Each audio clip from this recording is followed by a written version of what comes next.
그냥 간단하게 비유를 할게요. 지금 우리가 한 몇 살쯤 되는 경제에 살고 있다고 생각하세요? 미국을 비롯해서 EU, 아시아에서는 중국이 이제 컸잖아요. 이 모든 형태가 사춘기에 접어들어가는 경제 같습니까? 아니면 이제 갓 초등학교에 들어가는, 저는 이제 사춘기에 접어든 경제 같아요. 그러니까 어느 방향으로 튈지 모르는 거죠.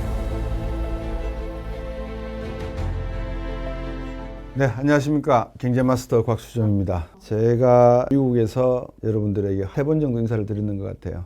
그 당시에 목소리가 많이 잠겼고, 감기는 한 3일 지나고 난 다음부터는 많이 좋아졌습니다. 가방에다가 감기약을 좀 가져왔거든요. 근데 열쇠를 잠가 놨더라고요. 노란색으로 잠가 놓은 건 대부분 이제 뭐 약성분, 마약류 이런 건데, 나는 마약을 가져온 적이 없는데 싶어서 이제 세관원 앞에 가져갔더니 세관원이 혹시 나이킬 약 가져오셨나요? 그러시더라고요. 그래서 보니까 데이킬이라고 그 감기약에 알약 성분이 있는데 그 안에 마약 성분이 조금 들어있는 모양입니다. 요즘 미국에서 제가 좋아하던 몸살 감기약이 컴트렉스라고 있었는데, 미국은 그 감기약 안에 마약 성분이 좀 있다고 해서 그게 아무나 이렇게 살 수 있는 그런 구조가 아니어서 하여튼 좀 신기했습니다. 어쨌건 돌아오자마자 또 이제 맞닥뜨린 게, 제가 학습 시간 때도 말씀을 드렸습니다만 미국 다우 지수가 그냥 하룻밤 사이에 3.1%씩 S&P가 하락을 하고, 뭐 다우 같은 경우에 뭐 4%씩 막 하락을 하고 이러니까 많은 분들이, 또 비트코인은 지금 제 지인이 제 말을 듣고 비트코인을 샀었어요. 이더리움과 비트코인. 근데 이 친구가 한 300만 원 정도 이렇게 수익을 냈었더라고요. 근데 최근에 가격이 다 떨어져 놓으니까 수익 난 게 이제 한 30만 원 정도 남았다고, 이대로 둬도 괜찮냐라고 저한테 질문을 보냈어요. 그래서 제가 상관이 없다. 지금 돈 있으면 더 사라. 제가 이제 그렇게까지 이야기했습니다. 근데 무슨 의미로 그랬냐면, 비유할 거를 찾다 보니까 마땅한 비유가 없어서 어린아이 비유를 제가 생각을 했어요. 그러니까 애들이 태어나서 성장할 때까지, 그러니까 사춘기도 보내고 이런 어린 성인이 될 때까지, 만 18세가 될 때까지의 성장 모습을 이래놓고 보면 참 많이들 아프잖아요. 응급실도 갈 때가 있고, 부모님들이 얼마나 마음을 조이면서 자녀분들을 양육하고 키우셨습니까? 주식이라는 것도 똑같아요. 그러니까 자기가 투자를 했던 종목이 그냥 하염없이 오른쪽으로 보고 이렇게 비상만 했으면 좋겠는데, 이놈이 올라가다가 툭 떨어지고 또 뭐 회복하는 듯 하다가 툭 떨어지고 이런 거 보면 마음이 편할 일이 별로 없지 않습니까? 그래서 최근에 이런 상황을 놓고 많은 전문가분들이 이제 유튜브에서 또 이렇게 저보다 더 훌륭한 분석과 말씀들을 주시겠죠. 근데 저는 여러분들에게 말씀을 드리고 싶어요. 트럼프 대통령이에요. 그죠? 특히 트럼프 대통령이 관세죠. 지금 관세라고 하는 그 다트가 이게 딱 어떤 표적을 향해서 그냥 정확하게 날아가는 것이 아니라 무차별적이고 전방향적이고 동시다발적이에요. 그러니까 아무 데나 대고 막 던져버리는 것. 그러니까 그 관세라는 빌미가 또 보면은 펜타닐이라고 하는 마약 이야기를 툭 던져요. 제가 헛웃음이 나왔던 게, 제가 미국에서도 그런 말씀 드렸잖아요. 프랭클린 루즈벨트 대통령의 조부 다니엘 루즈벨트인가요? 그 양반도 마약 팔았어요. 청나라에. 돈 벌었단 말이에요. 그 다음에 여러분 총 만드는 회사 아시죠? 윈스턴. 권총 만들고 엽총 만들고. 중국에다가 총 갖다 팔아서 돈 벌었다고요. 여러분 잘 아시는 포브즈 있잖아요. 그 사람은 청나라 때 중국 거상한테 미국 가겠습니다 하니까 거상이 수고했다고 보너스를 줬거든요. 그거 가지고 지금 포브스가 된 사람이에요. 여러분 담배 윈스턴 아시죠? 그 담배 윈스턴도 담배를 중국에다 팔아가지고 돈 번 사람들. 세상에 우리가 일본에 대해서 그런 감정을 갖고 있듯이, 그러면 중국은 미국에 대해서 좋은 감정만 갖고 있을까? 라는 생각을 할 수가 있잖아요. 근데 이제 트럼프 대통령은 이 관세라는 것을 중국에게만 탁 던지면은 다들 중국을 노리고 하는 게 노림수가 보이니까 막 던져요. 한국, 일본, 뭐 캐나다 카네이 총리인가요? 새로 당선된? 전선적 끊어버려 그랬잖아요. 전력공, 미국에 제가 이제 공무원을 하면서 유틸리티 분야를 제가 담당했기 때문에 캐나다에서부터 내려오는 전선망이 상당히 많거든요. 그 풀이 있는데 아마 겨울 지나서 다행이지 만약에 한 10월이나 11월쯤에 야 전선줄 끊어버려 그랬으면 동부 쪽에서 얼어 죽는 사람들 상당히 많이 나왔을 겁니다. 이제 그런 형태의 이웃에 대한 배려도 없고 저렇게 막무가내인 듯한 트럼프 대통령의 저의가 뭘까라고 하는 것을 늘 궁금해했어요. 그래서 이제 미국 가서 이렇게 보니까 가스값도 갤런당 2불 79에서 82. 그렇게 뭐 썩 비싼 건 아니에요. 왜냐 그러면 코로나 때 상당히 그 기름값이 갤런당 약 3.3리터 정도 될 겁니다. 3불 40, 3불 50 막 그랬거든요. 3불 67 막 들어갔거든요. 어디 가지를 못했어요. 물론 뭐 코로나 때니까 가지를 못하지만. 근데 제가 공부할 때만 하더라도 달러 아니면 99전, 97전 이랬거든요. 한 30년 지난 지금 시점에 2불 90전, 2불 70전 정도, 2불 79전 정도가 그나마 안정된. 그러니까 미국은 차 없으면 생활 못해요. 우리나라는 그냥 아파트에 있으면서 어디 뭐 외식하고 싶거나 밖에서 먹고 싶으면 그냥 아무 옷이나 입고 나가면은 다 상점이잖아요. 근데 미국은 안 그런 거 아시잖아요. 그러니까 미국은 차 갖고 다 움직여야 되니까 기름값이 상당히 중요하거든요. 그 다음에 햄버거 값 많이 안정이 됐어요. 과거에 제 가족하고 이렇게 먹으려고 그러면 한 사람당 12불 정도를 내야 되는데 중국 뷔페집 가면은 9불이면 먹거든요. 미국에서 제일 겁나는 게 뭔지 아세요? 음식 같은 거 사 먹고 할 때 팁이에요. 15%는 기본적으로 줘야 되거든요. 저는 그 미국에서 진짜 이 팁의 공포가 너무 아까워요. 왜냐 그러면 주문 받죠. 그 다음에 가서 셰프로부터 나온 음식 갖다 주죠. 뭐 물 몇 번 따라 주죠. How is food? 이렇게 한번 물어보죠. 그러면 저희들은 굿 그래 놓고 100불치 먹으면 15불을 팁으로 줘야 돼요. 그러니까 너무 아까워요. 근데 또 옛날 생각하면 객세지감이 있죠.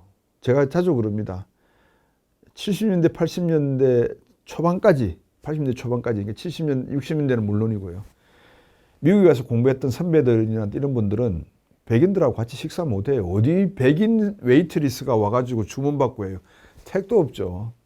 근데 세상이 그만큼 변했고 미국이라는 나라가 자본주의 국가로서는 돈이면 뭐든지 해결된다라고 하는 그 관념이라고 하는 게 공포스럽기도 하고 하여튼 뭐 그랬습니다. 근데 그게 이제 하나의 매뉴얼화 돼 있어 가지고 이 나라 경제 시스템이 돌아가는 걸 보면 철저하게 자본에 의해서 돌아가는 시스템이고 그 자본의 어떤 힘은 어디서 나오느냐라고 고민해 볼 때 달러에서 나오더라.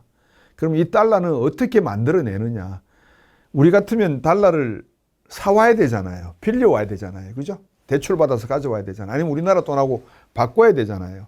근데 미국 사람 같은 경우는 우리나라 돈하고 바꿔줄 근거가 뭐가 있죠?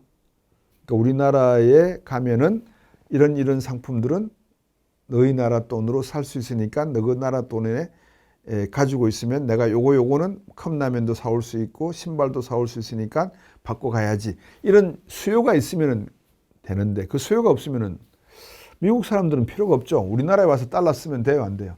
되죠. 아무 가게에서는 달러 받아주잖아요, 사실은. 그러니까 기축통 아닙니까?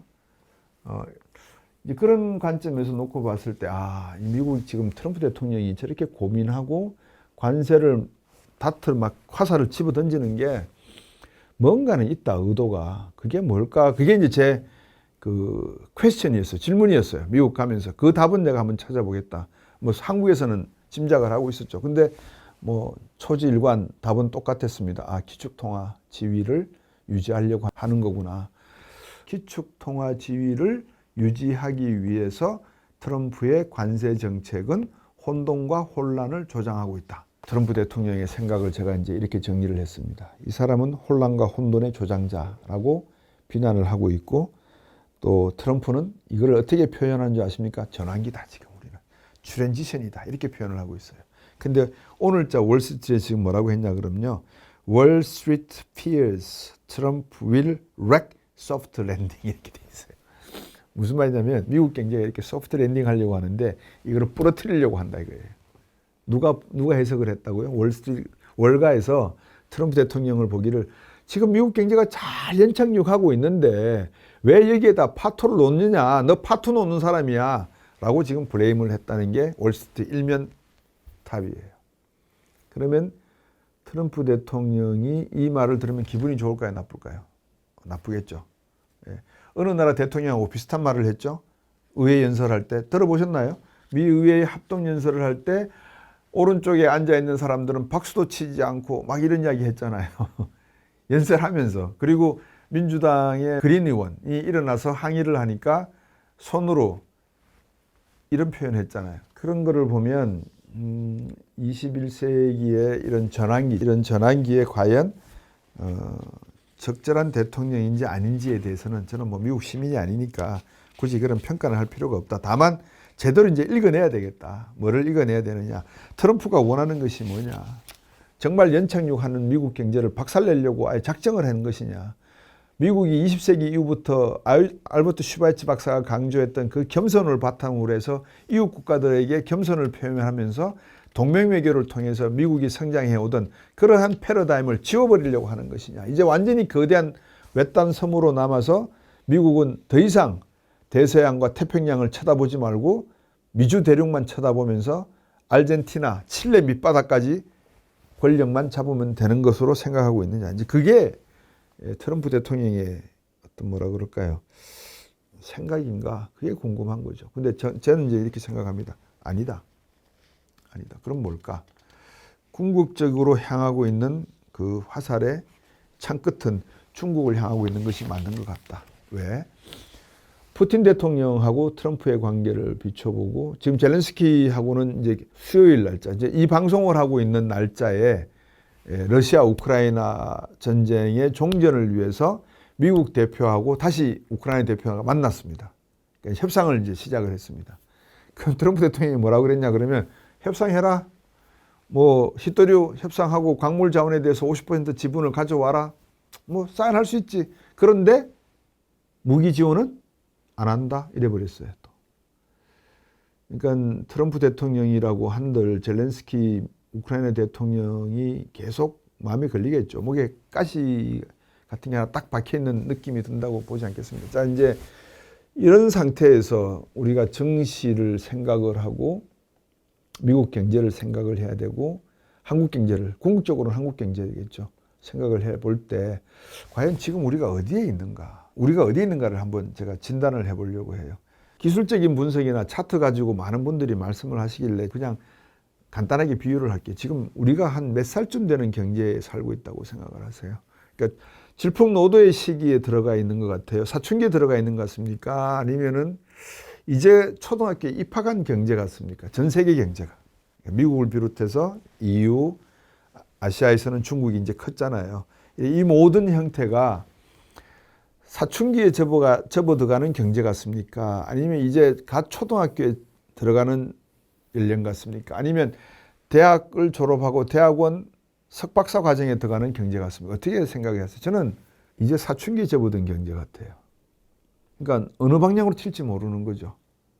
상당히 좀 이상하게 벌써 뭐 지구 역사만 하더라도 뭐 40억 년이 지났다고 하는데 무슨 사춘기냐라고 하실지 모르는데 세계가 이렇게 융복합하고 물물을 교환하고 지적인 재산을 나누고 그 다음에 스마트폰이나 PC를 가지고 모든 것에 네트워킹화되어 있고 세계에서 일어난 일을 모두가 다 쳐다볼 수 있고 이런 사회가 성숙된 사회의 모습은 갖춰져 있는데 그러니까 사람의 몸은 이미 어른의 형태를 띠고 있다는 거죠. 콧수염도 나기 시작을 하고 이제 이렇게 호르몬이 분배가.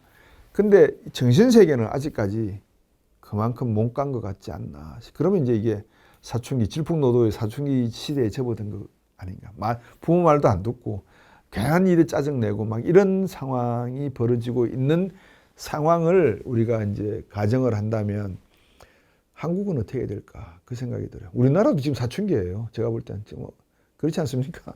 한국 경제도 지금 사춘기 이제 한국 경제 생각을 하니까 이창용 한국은행 총재는 금리를 어떻게 해야 된다 그래요. 두고 봐야 되겠다 그러거든요. 그러면 금리 정책을 지금 경기가 안 좋잖아요. 경기가 안 좋으면 뭘 해야 돼? 경기 부양책을 써야 되잖아요. 중국은 3월 달에 양회에서 어떻게 했어요? 경기 부양책 쓰겠다 그랬잖아요. 채권 발행하고 금리 낮추고 뭐 하여튼 몇 조 위안을 갖다 풀겠다 발표를 했단 말이에요.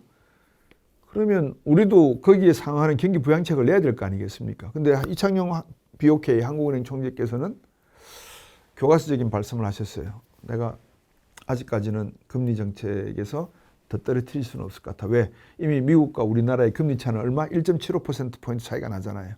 우리가 2.75. 그죠? 미국이 4.5죠.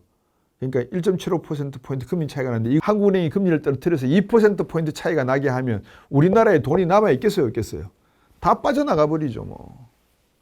미국의 금리가 2%더 주는데 왜 여기다 두고 있습니까? 지금 주식시장 매도 다치고 외국인들이 빠져나가려고 하고 있는데. 근데 이제 KDI 쪽이나 우리나라 기재부 쪽에서 추경 문제를 가지고 추가 경정 예산을 가지고 이야기할 때 보면 재정이라도 풀어야 되잖아요. 또 재정정책을 또 그렇게 썩 방과하는 것 같지는 않아요. 그럼 어떡하라는 거예요? 금리 못 낮추겠다. 돈은 풀려고 하니까는 뭐 한 50조 정도, 30조 정도 풀겠다. 그거는 누구 엄발의 오줌 누기 같은 느낌이 드는데 누구 입에다 붙이려고 30조, 50조를 푼다고 추경을 한다 그럴까? 그러니까 지금 대한민국 경제는 사춘기도 아니고 성숙 단계도 아니고 뭘 완전히 유아원 수준인 것 같아요. 그러니까 갑자기 지능지수가 몸은 한 중학생, 고등학생 되는 몸인데 정신세계는 매우 좀 열악한 상황이 아닌가 하는 그런 답답함이 들어서 미국이 지금, 중국이 지금 이러고 있는 상황에서 우리가 어떤 방향으로 가야 될지에 대한 고민이 상당히 남아 있습니다. 지금 한국 경제가 미국 경제가 어떤 방향으로 가고 있고 중국 경제는 어떤 방향으로 가고 있는데 우리는 지금 뭘 하고 있는지를 놓고 봤을 때 결론적으로 말씀드리면 투자라는 관점, 딱 한정해서 놓고 봤을 때 투자할 데가 없어요. 아니 돈을 금융산업의 금융공학의 기술을 우리나라 금융기관들이 더 잘합니까? 외국인들이 더 잘합니까? 외국인들이 더 잘 알죠. 외국인들이 금융 역사가 얼만데요. 금융공학이 얼마나 발전했는데요. 그 친구들이 떠난다니까요, 지금 대한민국을. 그건 무슨 말이에요? 희망이 없다는 말이잖아요.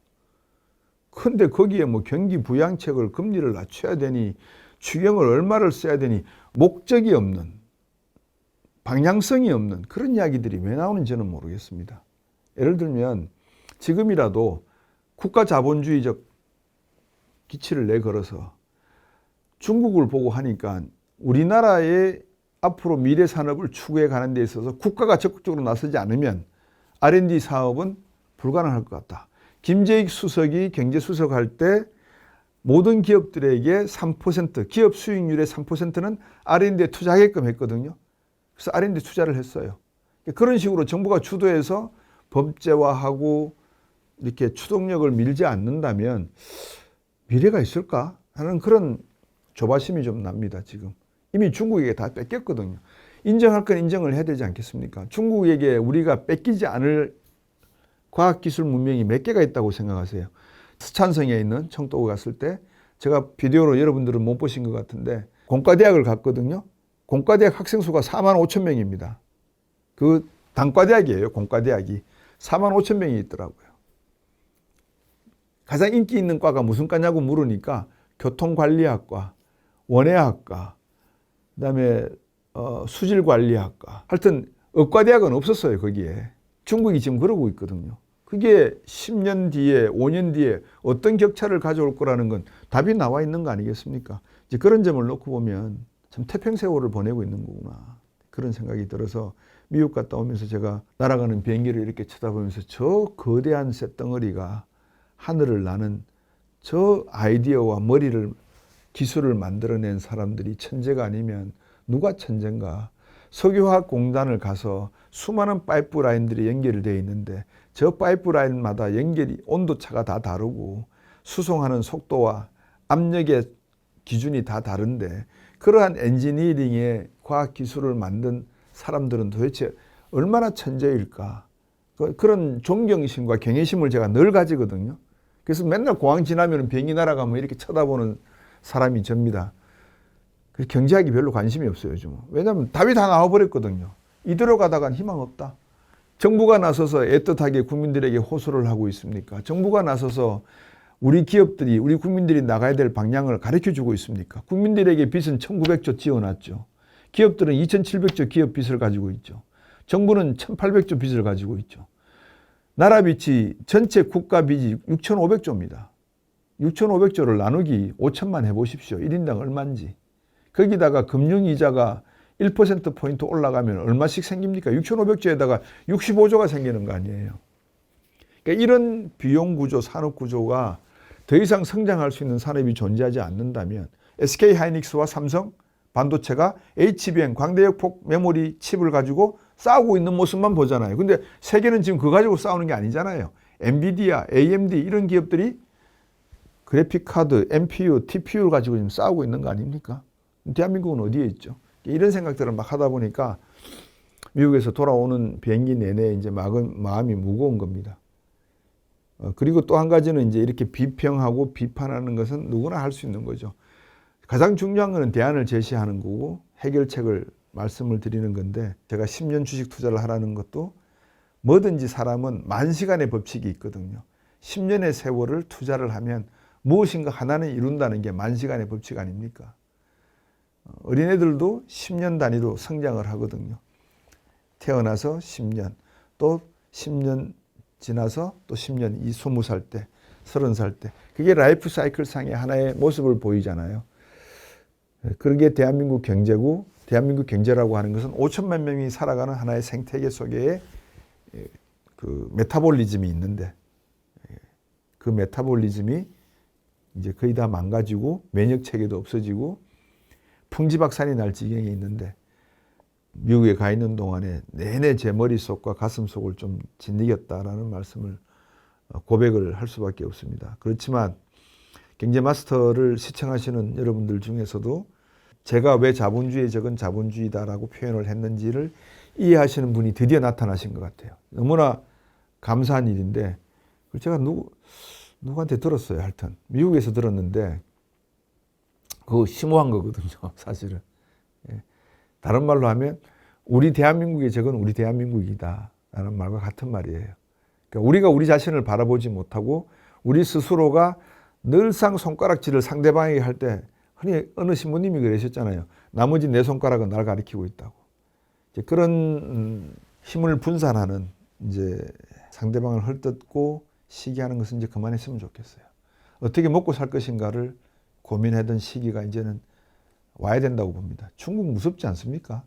그래서 저는 지금이라도 빨리 우리 이 기업들이 좀 젊은이들에게 꿈과 미래를 주고 이들에게 뭐든지 할 수 있는 기회를 만들어줄 수 있는 그런 장을 한번 만들거나 그런 시기가 왔으면 하는 기대를 해보았습니다. 그래서 미국의 기업들 그리고 중국의 기업들 이렇게 쭉 제가 팔로우를 하고 있는 중에서도 우리나라 상황에 대해서 외국인들의 시각을 보니까 정말 기가 막힙니다. 좋은 이야기가 별로 없습니다. 뉴욕타임스, 워싱턴 포스트, 지지프레스, 시티, 노무라, 골드만삭스, BNB 파리바, JP 모간, 노무라, 바클레이 캐피탈 이런 모든 투자 은행들이 이 우리나라 경제에 대해서 긍정적인 평가보다는 부정적인 평가를 많이 하고 있다는 사실을 접하면서 그런 두려움은 조금 제가 여러분들에게 공유를 했으면 하는 생각을 해봤습니다. 여러분들께서 이제 주식시장이 한번 휘청을 하니까 계속 갈 것인가를 고민한다. 그래서 제가 1929년 차트를 보시라고 말씀을 드렸던 거 미국에서 기억하실지 모르겠습니다. 제가 손가락으로 죄송합니다. 표현해 드리겠습니다. 이렇게 S&P 500이 오르다가 하락합니다. 2029년에 하락하다가 10월 1일쯤에 그러니까 9월 말이죠. 다시 반등하는 듯 하다가 10월 1일 날 폭락합니다. 10월 1일부터 훅 꺼져버립니다. 그래서 주식 차트에 만약에 이게 정말 다우건 S&P 500이건 나스닥이건 코스피건 코스닥이건 이게 대불황으로 대공황으로 IMF 외환위기와 같은 외환위기로 가는 모양이면 주가는 이렇게 올랐다가 하락하는 모양을 하다가 다시 반등하면서 안도감을 만든 다음에 꺼져버린다. 근데 그럴 가능성은 없다라는 점을 제가 여러분들에게 말씀을 드립니다. 국장에서, 우리나라 국장에서. 왜? 외국인들이 많이 빠져나간 상태에서 맥맥을 유지하고 있더라고요. 그나마. 그게 저력인 것 같아요. 거기에 희망이 있는 것 같습니다. 이 기회를 잘 살려서 정말 말로만 하는 미래 세대에 대한 꿈과 기회를 만들어주고 싶은 그런 게 아니라 뭔가를 좀 찾아야 될 것 같습니다. 제가 3, 4년 전부터 데이터 센터 만들어야 된다고 그렇게 이야기를 했고요. 왜냐하면 미국에서 데이터 센터를 봤으니까요. 그리고 미국에서 전 또 AI로 컴퓨터 프로그래밍을 했다 그랬잖아요. 도스 프로그램, MS 도스로 제가 프로그래밍을 했었기 때문에 그런 오픈 소스 코드를 많이 만들어서 스타트업과 벤처 기업들이 토론하고 협의할 수 있는 그런 기회를 만드는 장을 한 번쯤은 생각해 봤으면 하는 말씀을 드리고 싶어서 오늘 경제마스터 시간에서는 조금 두리뭉실하지만 그런 일반론을 여러분들에게 말씀을 한번 드리고 싶습니다. 금리 정책, 환율 정책이 어떤 방향으로 가야 된다. 또 우리나라의 주요 산업에 지속 성장 가능한 산업에 어떻게 투자가 이루어져야 된다. 인적 자원이 어떻게 구성이 돼야 된다. 이제 그런 것들에 대한 이야기를 드릴 수 있을 것 같습니다. 세계 역사에서 한 국가가 융성을 할 때의 공통점이 몇 개가 있는데 세 가지만 제가 말씀을 드리겠습니다. 첫 번째, 인재를 쓸 때에 글로벌 인재를 두루두루 다 선발해서 썼습니다. 그러니까 한 국가의 내 국가니까 내 국가의 인재만 쓰는 게 아니라 외국의 인재들도 불러가 썼다 이 말씀입니다. 두 번째, 항상 문호를 개방을 했습니다. 차별화 두질 않았다. 그러니까 다양성 안에 창의성과 창조성이 나오는 겁니다. 그 다양성을 통해서 융합이 되고 소통이 이루어지고 분쟁과 경쟁이 이루어지면서 그 분쟁과 경쟁이 악화되지 않고 네거티브하지 않고 포지티브한 측면으로 변화가 되는 그런 기능이 발생이 되더라는 게 두 번째입니다. 세 번째, 한 명의 천재와 수십만 명의 조력자들이 한 산업을 일으키고 한 시스템을 만들어내고 하나의 제도를 일구어내는데 큰 역할을 하더라는 겁니다. 그러면 그 천재라는 것을 우리가 누구나 다 천재라는 걸 아느냐? 천재가 천재를 알아보지 둔재는 천재를 알아보지를 못합니다. 그리고 천재는 둔재가 사는 사회성 속에서 바보가 되지 천재로 인정을 받기가 힘듭니다. 그래서 우리 사회에서 그런 유능한 인재에 대해서만큼은 손가락질하지 않는 그런 하나의 풍토 좀 만들었으면 하는 생각입니다. 그래서 그런 훌륭한 사람들이 학교에서 왕따 당하지 않고 이런 이야기들을 좀 드리고 싶습니다. 다음 주부터는 구체적인 내용을 가지고 몇 개씩 짚어서 경제마스터 시간에 여러분들 찾아뵙도록 하겠습니다. 너무 걱정하지 마시고 그러려니 하십시오. 주식시장이 떨어지면 성장통이구나. 내가 투자한 주식이 성장통을 겪은 다음엔 반등은 또 재빠르게 하겠구나. 두고 보십시오. 푹 떨어진 주식은 팍 올라갑니다. 물론 성장주나 가치주가 아닌 작전이 들어간 주식은 그걸로 끝나는 거죠. 생명이 다하는 거겠죠. 그래서 여러분들께서 큰 걱정하지 마시라고 제가 조금은 기운 내시라는 말씀과 함께 우리나라 경제가 미래에 대한 두려움과 걱정을 함께 가지고 있다는 말씀도 드리면서 오늘은 마치겠습니다. 감사합니다.